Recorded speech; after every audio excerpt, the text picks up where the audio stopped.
আবার এই নবীকে বাদ দিলে হজ বোঝা যায় না, কেননা এই নবী কেমন করে হজ করতে হয় আমাদেরকে শিখিয়েছেন। বিশ্ব নবী ওনার পুরো জীবনে 4টা উমরা করেছেন, একটা মাত্র হজ করেছেন। আর বলেছেন খুযু আন্নী মানাসিকাকুম, কেমন করে হজ করতে হয় আমার কাছ থেকে তোমরা শিখে নাও। হজের সিস্টেম কি আমার থেকে শিখে নাও। মাত্র একবার হজ করেছেন, তাতেই হজের সব আহকামগুলো আমাদের কাছে ক্রিস্টাল ক্লিয়ার, স্বচ্ছ কাচের মতো, স্ফটিক কাচের মতো, স্বচ্ছ পানির মতো এত সুন্দর তিনি বর্ণনা দিয়েছেন। এই বর্ণনার উপর ভিত্তি করে লক্ষ লক্ষ মানুষ গোটা বিশ্ব থেকে কাবার প্রান্তরে জমা হয়, ঠিক কিনা? মাসাবাতান লিন্নাসি ওয়া আমনা, গোটা বিশ্বের মানুষের মিলন কেন্দ্র।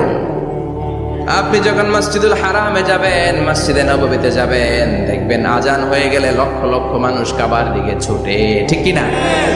আজান হওয়ার সাথে সাথে শারে আল হিজরা দিয়ে, জারওয়াল দিয়ে, গাজ্জা দিয়ে, আজিয়াদ রোড দিয়ে পঙ্গপালের মতো মানুষগুলো কাবা কেন্দ্রিক হতে শুরু করে।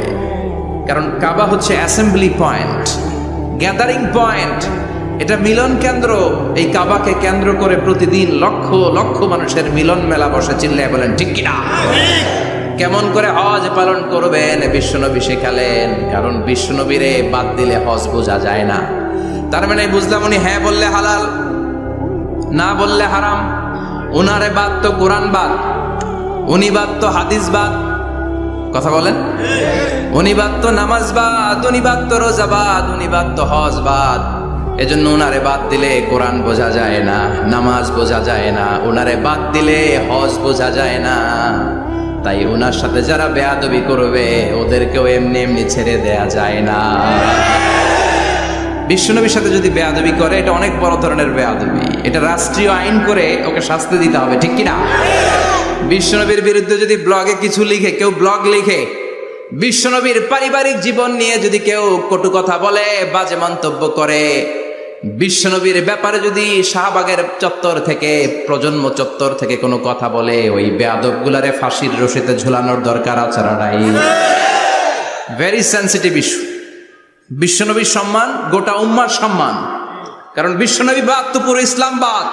এজন্য আমার নবীর বিরুদ্ধে কথা বললে ওর সাথে আমাদের কোনো কথা নাই। চিল্লায় বলেন ঠিক কিনা? এই সেনসিটিভ ইস্যুতে আমরা সবাই এক।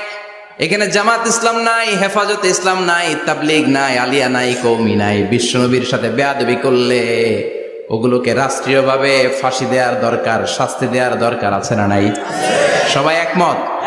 এই বেয়াদবগুলোর সাথে আমাদের কোনো সম্পর্ক নাই। চিল্লায় বলেন ঠিক কিনা? এই বেয়াদবগুলো যদি নবীর ব্যাপারে আর কিছু বলে সবাই মাঠে নামতে রাজি আছেন তো?